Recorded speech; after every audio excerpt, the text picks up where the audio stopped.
অব্যাহত রেখেছে Belgium police. নভেম্বরে প্যারিস হামলার সঙ্গে শুক্রবার শেরেনবিগ এলাকা থেকে আটক 3 জনের যোগসূত্র রয়েছে বলে জানান দেশটির প্রসিকিউটর। এ নিয়ে ব্রাসেলস হামলার ঘটনায় গেল 2 দিনে বেলজিয়াম, ফ্রান্স ও জার্মানিতে গ্রেপ্তার সন্দেহভাজনের সংখ্যা দাঁড়ালো 12-তে। এই হামলার জন্য বেলজিয়াম গোয়েন্দা বিভাগের ব্যর্থতাকে দায়ী করেছেন তুরস্কের প্রেসিডেন্ট রিসেপ তাইয়েপ এরদোয়ান।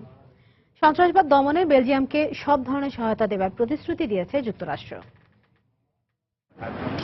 নিরাপত্তা বাহিনীর ঘিরে রাখা ব্রাসেলসের শেরেনবিগের এই জায়গায় শুক্রবার অন্তত 3টি বিস্ফোরণের শব্দ শোনা যায়।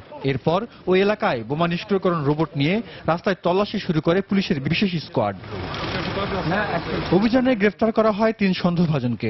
এদের 2 জনের পায়ে গুলিবিদ্ধ হয়। পরে তাদের কাছে থাকা ব্রিফকেস থেকে উদ্ধার করা হয় বিপুল পরিমাণ বিস্ফোরক। গ্রেফতার হওয়া তৌফিক, সালাহ ও নামরা প্রকাশ করা অপর এক ব্যক্তির সঙ্গে গেল নভেম্বরে প্যারিস হামলার যোগসূত্র পাওয়া গেছে। তারা ফ্রান্সে নতুন হামলার পরিকল্পনা করছিল বলে জানান বেলজিয়ামের এক প্রসিকিউটর। ব্রাসেলসে গেল মঙ্গলবারের সিরিজ বোমা হামলায় তাদের কোনো সংশ্লিষ্টতা ছিল কিনা তা খতিয়ে দেখছে পুলিশ।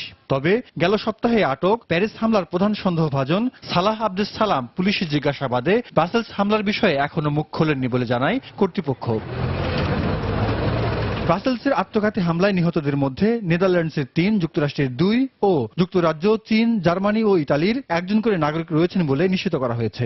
শুক্রবার হতাহতদের প্রতি সমবেদনা জানাতে ব্রাসেলস সফরে এসে সন্ত্রাসবাদ দমনে বেলজিয়ামকে সার্বিক সহযোগিতার আশ্বাস দেন মার্কিন পররাষ্ট্রমন্ত্রী জন কেরি।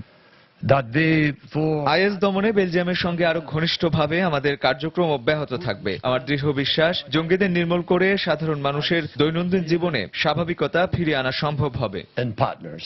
এদিকে ফ্রান্সের প্রেসিডেন্ট ফ্রাঁসোয়া ওলাদ বলেছেন ফ্রান্স ও বেলজিয়ামের হামলাকারীদের শনাক্ত করতে সক্ষম হয়েছেন তারা। প্যারিসে ইসরায়েলের সাবেক প্রেসিডেন্ট শিমন পেরেজের সঙ্গে বৈঠক শেষে একথা বলেন তিনি।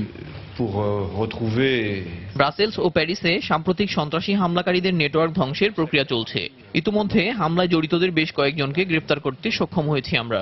তবে এদের সঙ্গে বেশ কয়েকটি চক্র জড়িত, যাদেরকে এখনো নিরাপত্তার জন্য হুমকি হিসেবে মনে করা হচ্ছে। তবে ব্রাসেলসের সন্ত্রাসী হামলাকে সেদেশের গোয়েন্দা সংস্থার ভুলের খেসারত বলে মন্তব্য করেছেন তুরস্কের president Recep Tayyip Erdogan. Erdogan অভিযোগ করে বলেন তুর্কি বিচ্ছিন্নতাবাদীদের পৃষ্ঠপোষকতা দিয়ে বেলজিয়ান কর্তৃপক্ষ একদিকে যেমন সন্ত্রাসীদের মদত দিচ্ছে, একইভাবে অন্যান্য সন্ত্রাসীদের প্রতিও নমনীয় আচরণ করছে।